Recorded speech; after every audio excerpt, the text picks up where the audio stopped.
இந்த எமர்ஜென்சி பெர்ஸ்பெக்டிவ்லையும் நிறைய இடத்துல வந்து வித்தின் அந்த 5 minutes 10 minutes டைம்லலாம் நிறைய லைஃப்ஸை நம்ம விடுறோம். ஒரு சில பெரிய பெரிய ஹாஸ்பிட்டல்ஸில் கூட சின்ன சின்ன வசதிகள்னா அந்த இடத்துல தேவையான நேரத்தில் ஒரு சில டாக்டர்ஸோ ஒரு சில எக்யூப்மெண்ட்ஸோ இல்லாத நேரத்தில் நம்ம நிறைய லைஃப்ஸை விடுறோம். அதை நம்ம வந்து கான்சென்ட்ரேட் பண்ணணும் அப்படிங்கிறத இந்த கேதரிங்கில் நான் இங்கே குறிப்பிட்டு சொல்ல போகிறேன். காரணம் என்னன்னா, இப்போ வந்து டாக்டர்ஸுக்கு தான் இந்த சர்டன் ப்ரொசீஜர்ஸ் தெரிஞ்சாகணும்னு கிடையாது. நம்மளுக்கு தேவையான அந்த எமர்ஜென்சி ப்ரொசீஜர்ஸை அங்கே இருக்கிற நர்சிங் இண்டிவிஜுவல்ஸ்க்கோ அங்கே இருக்கிற மற்ற ஒரு சில ஹெல்த் கேர் ப்ரொவைடர் யாருக்கோ ஒருத்தங்களுக்கு ஒரு சாதாரண இன்டுபேஷன் அந்த டைமில் தெரிஞ்சால் இன்றைக்கி உயிரை காப்பாற்றலாம்.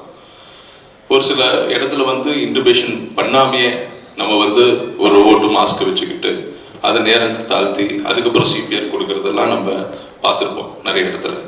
ஸோ இந்த சாதாரண எமர்ஜென்சி ப்ராக்டிசஸை நீங்கள் வந்து எல்லா இடத்துலையும் எல்லா வார்ட்ஸ்லையும் மெயினாக எங்கன்னா ஐசியூவில் எந்த டெத்தும் இருக்காது. ஏன்னா ஐசியூவில் எப்பயுமே டாக்டர் இருப்பாங்க. பேஷண்ட்டை வார்டுக்கு ஷிஃப்ட் பண்ணோன்னே அந்த டைமில் ஒரு பெரிய ஃபெட்டிக் இருக்கும் அந்த பேஷண்ட்டுக்கு. அப்போ எந்த நேரத்தில் பேஷண்ட் கொலாப்ஸ் ஆவானே தெரியாது. ஸோ அங்கே வார்டில் நம்ம கான்சன்ட்ரேட் பண்ணி அந்த எமர்ஜென்சி ப்ராக்டிசஸ் ஒவ்வொருத்தங்களுக்கும் தெரிஞ்சிருக்கணுங்கிறத நீங்கள் அனைவரும் முன்னிறுத்தி அதை செய்ய வேண்டும்.